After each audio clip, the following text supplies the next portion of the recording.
Bonjour tout le monde et bienvenue de retour des vacances. Je pensais aujourd'hui qu'on passerait très vite par le contrôle 1 pour que je vous explique les réponses à quelques phénomènes. Et peut-être ça pourra vous aider pour préparer votre CC2. Donc, nous avons parlé du proto-germanique, le vieux germanique et l'évolution de ses pluriels. Et on avait donné des formes comme le singulier fots, pied, versus fotis, pied au pluriel. Donc foot versus feet en anglais. D'autres exemples, gans, gansis, les oies. Ou encore loose, loosis. Encore moose, mooses, mouse, mice. D'accord.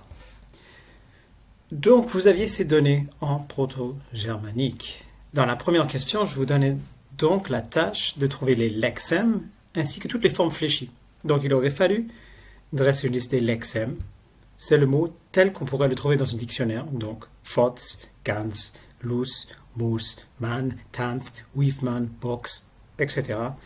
Et comprendre ensuite une liste de chaque attestation, chaque lemme qui rentre sous ce lexème. Donc, dans le cas de fots, on trouverait les deux mots fots et fotis. Dans loose, on trouverait loose et looses. Donc, ce sont les formes fléchies de nos données, telles qu'on pourrait les arranger dans le lexique. Plusieurs d'entre vous ont mis des flèches entre le singulier et le pluriel. Ce n'était pas une réponse appropriée. La flèche, on se rappelle, est utilisée pour les dérivations, pour des processus phonologiques et ou morphologiques, ce qui n'est pas le cas ici. Je voulais simplement une liste des attestations sous chaque lexème. Ok, passons à la question 2. En proto-germanique, quel morphème marque le pluriel? Vous l'avez tout eu, c'est le morphème is. C'est un morphème lié qui s'attache après le radical nominal. Donc, on a un suffixe is. Ça, c'est régulier. Toutes nos pluriels en proto-germanique primitifs finissent par is. Idéalement, vous avez donné le signe sous forme phonologique avec une attestation en guillemets simple du sens. La question 3, on demande est-ce que c'est un morphème dérivationnel ou flexionnel? C'est bien un morphème flexionnel, vous l'avez tout eu, en sachant que is change le nombre du mot, mais ne change pas son sens lexical. Donc, la définition globale reste pareille, on ne change que le nombre grammatical. Quel est le processus morphologique qui est utilisé pour former le pluriel en proto-germanique? C'est bien la suffixation, la fixation, la suffixation, donc après la racine. C'est un processus concaténatif. On a vu que plusieurs traits de grammaire sont marqués par ce suffixe is. On a le nombre, le genre et le cas. Et donc, un morphème qui comporte plusieurs sens est dit un morphème portemanteau ou cumulatif. Certains d'entre vous ont répondu que c'est polysémique, en effet. Donc, on a un morphème qui donne plusieurs sens, polysémique, mais le terme que je cherchais était surtout morphème cumulatif ou portemanteau. Les allomorphes plutôt, sont des variantes des morphèmes, donc où la forme phonologique varie, mais le sens reste pareil. Donc ce n'est pas la réponse que je cherchais à la question 5. À la question 6, on demande le lexème Weibmann contient deux lexèmes simples du proto-germanique Weibmann, femme, et du proto-germanique Mann, personne. Par quelle procédure morphologique est-ce que le mot Weibmann a été créé? Certes, il y a une syncope d'une voyelle, mais le processus morphologique que je cherchais était la composition. Donc lorsqu'on prend deux racines et on les juxtapose, c'est de la composition. Dans le 7, je vous demande de regarder les formes phonétiques du proto-germanique tardif et de me dire quelles expressions nous trouvons du pluriel, c'est-à-dire quels sont les signaux acoustiques du pluriel. Alors, nous avons certes encore le suffixe is, toutes les formes du proto-germanique tardif indiquent le pluriel par is. Il y a cependant un deuxième phénomène que vous avez surtout noté. On a aussi le changement de la voyelle de la racine dans les mots ici. Donc nous avons une antériorisation de la voyelle. Ce que la majorité d'entre vous ont manqué est la causalité entre le suffixe is et le changement de la voyelle. Donc on voit que le changement de la voyelle est toujours une antériorisation. et que le résultat dépend en effet de la voyelle qui était déjà en place. On voit aussi qu'au singulier, on ne trouve pas cette antériorisation. Pourquoi? Car cette antériorisation était au départ un trait phonétique où la palatalité, ou l'élément i dans la deuxième syllabe, donc ici dans le suffixe qui indiquait le pluriel, s'est transféré vers la racine. Donc on a une anticipation du suffixe de pluriel qui s'en venait.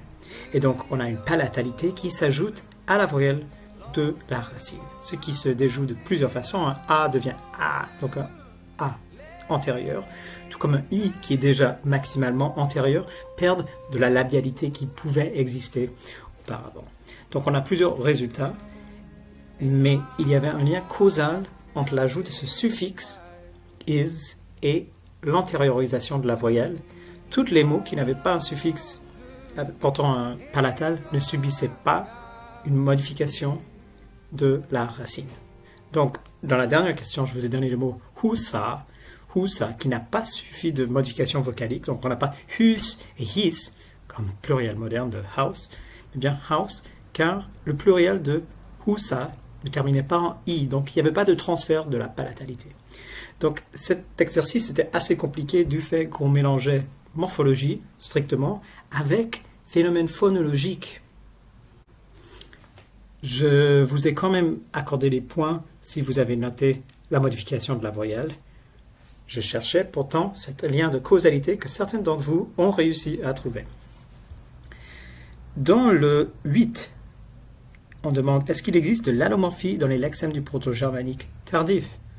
Bien, en effet, on trouve de l'allomorphie surtout dans la racine. Ça veut dire la racine portant le même sens, que ce soit souris, que ce soit insecte, que ce soit maison, change de forme phonologique, mais continue d'attester le même sens. Donc on a une allomorphie qui, dans ce cas, est conditionnée phonologiquement, qui peut s'expliquer par le palatal dans la seconde syllabe. Et donc une règle qui expliquait cela aurait suffi, mais j'aurais aimé que vous me donniez chez chaque morphème dans les paires, donc les deux morphèmes qui coexistent. Dans le 9, observez les formes du singulier et du pluriel dans le vieil anglais. Par quel processus morphologique est-ce que le pluriel des noms du vieil anglais est-il formé? Bon, la majorité d'entre vous ont indiqué que c'était un processus de changement vocalique. Parfois, vous avez dit infixion, par l'insertion d'une infix. Ces réponses peuvent suffire dans une description synchronique, mais manque certains détails du genre pourquoi whose n'a pas suffi cette suffixation. Donc il laisse quelque chose à l'inconnu. En fait, en réalité, ici, on a la même antériorisation de la voyelle qui date du proto-germanique et qui était héritée par le vieil anglais. Et ensuite, dans le vieil anglais, on a un processus où toutes ces voyelles antériorisées ont perdu de leur labialité et deviennent des voyelles antérieures bien normales. Et donc, si on retourne aux données, on a du proto-germanique tardif comme feutis, qui devient vieil anglais fait. Donc, devient e. Si on regarde lucis, devient le vieil anglais lis. Ou encore mu-cis vient mis. Souvent en vieil anglais, on continuait d'écrire le U qui se prononçait I. En fait, il y avait une période de délabialisation où on avait soit une voyelle encore labialisée ou une voyelle délabialisée. Dans tous les cas, on a ce phénomène de antériorisation datant du proto-germanique et causé par le suffixe is qui est hérité par le vieil anglais. Qu'est-ce qui distingue le vieil anglais du proto-germanique? Il a perdu le suffixe du pluriel. Donc on a gardé la qualité de la voyelle, modifiée à l'époque proto-germanique tardif, mais on n'a plus le suffixe pour le conditionner. Ça veut dire que ces informations, ces timbres de voyelles, doivent être emmagasinés dans le lexique. Ce sont donc des formes lexicalisées. Donc on a des pluriels lexicalisés qui font en sorte que ce phénomène n'était plus productif. Avec l'absence du suffixe is, dans l'ensemble des données du vieil anglais. Donc man et non pas man is. Death et non pas death is. On n'a plus la condition phonologique pour décrire l'antériorisation. Et donc, cette différence entre singulier et pluriel, fought, fait, par exemple, doit être emmagasinée dans le lexique. Et donc, dans le 10, je vous demande les pluriels. Et dans le 11, en effet, je vous demande si cette stratégie de production du pluriel, donc le changement vocalique, s'il est encore actif dans l'anglais moderne. Et la réponse est non. Et la réponse est qu'il n'était même plus actif dans le vieil anglais, qui avait perdu le suffixe is, capable de fléchir, capable de transformer la racine. Donc l'ablaut, ou le changement vocalique, n'est plus productif en anglais.